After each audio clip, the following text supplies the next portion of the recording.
Good afternoon. You're watching us here on Halftime Report. I'm Manglam Malu. With me, Sonal Bhutra. It's been a down day so far. In fact, the Nifty is currently trudging around that 18,300 mark. We opened lower, saw a bit of a recovery, went further lower. There was a bit of a recovery, and now we're gradually inching or meandering around that 18,300 mark.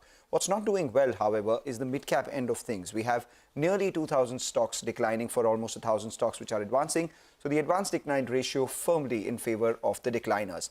The Nifty Bank also lower by almost 350 points, though mildly off lows as well, meandering around that 20-day moving average for the Nifty Bank itself. So we'll keep an eye out on these cues. They don't look particularly good. We're seeing some weakness for our markets. And at the same time, the PSU banks are seeing a lot of profit taking as well. Oh, yes, they are. So PSU banking names, they have been star performers, right, in last couple of trading sessions. And today, they have come in for some profit taking. And across the board, there is a lot of pressure, barring the fertilizer space that continues to do well. So yes, a lot of triggers placed in there, but we'll have to see whether that rally continues or fizzles out the way we have seen in the market today as well. And with that, let's get to our first conversation today. Reliance Consumer has launched consumer packaged goods brand Independence. Independence will sell a wide range of products under several categories, including staples, processed foods, and other daily essentials such as sugar, pulses, biscuits, edible oil. To discuss the key opportunities and challenges, we are now joined by Harish Bijoor, who is the brand strategy specialist at Harish Bijoor Consultants, and Arvind K. Singhal, chairman at Technopak Advisors. Gentlemen, good afternoon. Thank you so much for joining us. Mr. Bijoor, let me start with you first up. What do you make of this move, and how do you think Reliance will be able to enjoy this opportunity, and how far can Reliance go from here? For me, this is a big move because this is a baby step taken by RRV. And if you really look at it, this is Reliance saying that I'm very interested in this market, which is all about edibles. It can be edibles of the liquid kind, edibles of the dry kind, because at the end of the day, the real market is in edibles. And N numbers of brands have tried to open this market up. And I think there's yet another entrant. In terms of brand names, Freedom at one end, and Independence at another.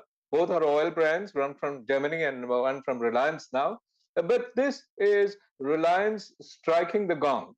Reliance telling it out loud to every player in the market. Hey guys, I'm very serious about FMCG, and I've got a brand called Independence, and I'm doing a test market in Gujarat, the mother of them all markets. And if this clicks, we are going to be very big. So I think it's a big move, a big day for Reliance Retail Ventures and Isha Ambani, of course. Take that point. In fact, Mukesh Ambani himself says that, the Reliance retail business will become the largest segment within the group. Reliance Retail's last 4-quarter combined revenues have been a little over 2.5 lakh odd crores.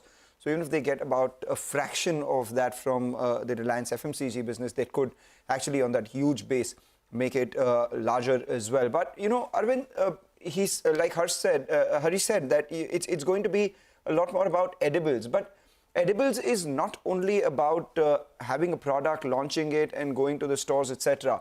Edibles requires a lot more in terms of positioning as well. Do you think Reliance will succeed in that vis-a-vis the positioning of other players, the kinds of successful players that there are in the market right now? What do you think their strategy should be? So 2-3 comments there. Firstly, some years ago, I used to question Reliance whether they will succeed in something or not.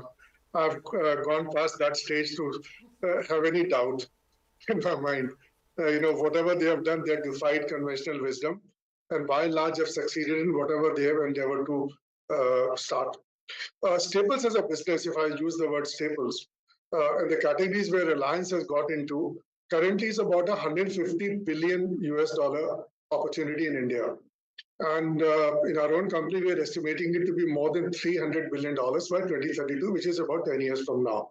So the size of the pie is absolutely incredibly enticing in terms of opportunity. But however, the single biggest challenge, according to me, is not so much to do with branding and marketing in this particular instance. These are all commodities. Commodities play in terms of securing your supplies at the right price, storing them, processing them, shipping them, distributing them across India. Needs very different kind of skill sets than what currently Reliance has. I'm sure they have thought about it, but that is one area they, I think, will have to make a lot of new learning how do you play commodities market in this case as far as perishable agricultural commodities are concerned?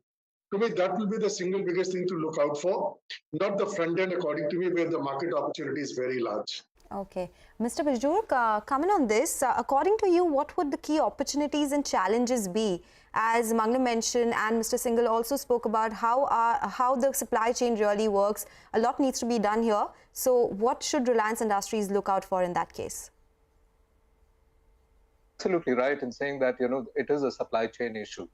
Because those of us who have worked and work in possibly the FMCG market understand that penetrating this is a very different game. You can penetrate telecom differently because telecom is distributed through airwaves, and possibly the chips are all shipped physically, but then that's very B2B. Out here, it is going to every nook and cranny of every little retail outlet there is.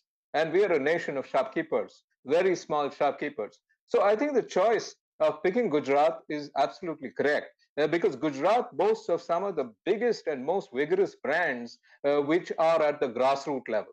I mean, Tulsi Tea is possibly a big success out of there. Neelam Ice Cream. Now, these are two brands, Tulsi Tea and Neelam Ice Cream, many of us have not heard of at all. But if you really look back at what they do in Gujarat, big stuff. So maybe Reliance has a lot of learning to take from brands such as Tulsi Tea and Neelam Ice Cream to say, how do I penetrate every nook and cranny of this market efficiently at low cost levels? How can I enter not only into the hearts of the people, but into the hearts of every single local home there is? And at the end of the day, opportunity is certainly big because we're a nation of 1.4 billion bellies and bladders.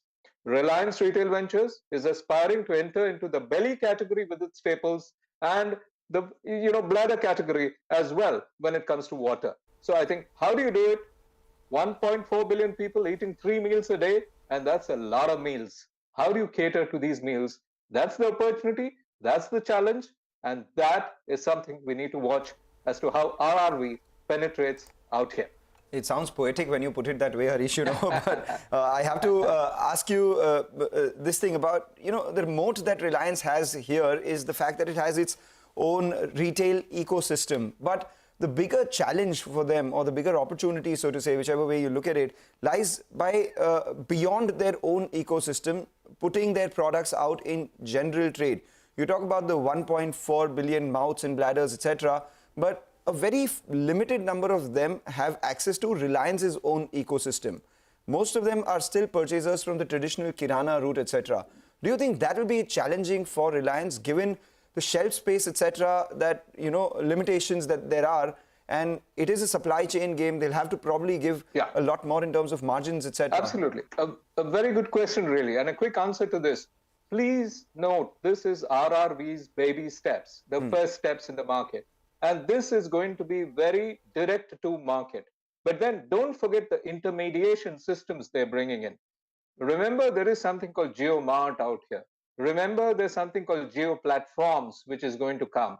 Remember that Reliance and every retail market guy understands that the retailer is losing business. He's lost business to technology. So Reliance will want to reinvent it back again and say, dear retailer, you'll get your business back again. And I have intermediation systems and GeoMart and Geo Platforms and all the secrets that are behind that wall of Geo Platforms will actually blow open this market and say that the retailer is going to prosper once again. Okay, Mr. Bijoor, take that point. Mr. Singhal, comment on this. What would the key risks be and what are the challenges to the other players in the market because of this move? So let me just for a minute take a small digression. We should keep it in mind that Reliance is also a very significant player only in B2B. Reliance Smart and now recent acquisition plans for Metro Cash and Carry actually gives them a huge advantage in terms of being able to distribute to millions of small retailers, which FMCG companies currently do not have that advantage. Yeah, so I think we should keep that part in mind as well, that they have more than one, let's say, arrow in their quiver to attack this market.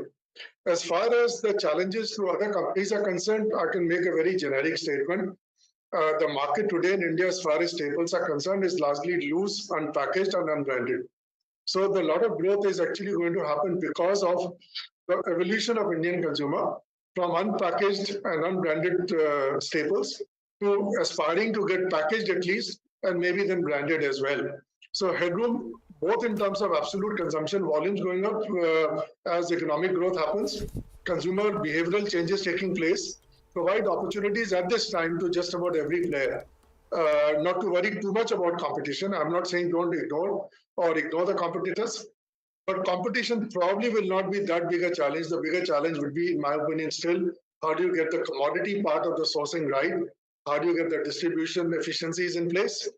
And how do you obviously compete on the basis of quality in this case, probably not so much as the price, because price will be market driven anyway. Right. All right, take that point. Thanks a lot, gentlemen, for joining in and giving us your insights on this. Like Mr. Bijoor said, it is baby steps for Reliance right now. We will only see where this goes right now. And Arvind said that, you have to watch out for the quality of the product as well. Take a short break, come back. We'll be joined by the management of Anupam Rasayan, who joins us after a very long time, actually, to discuss their business outlook.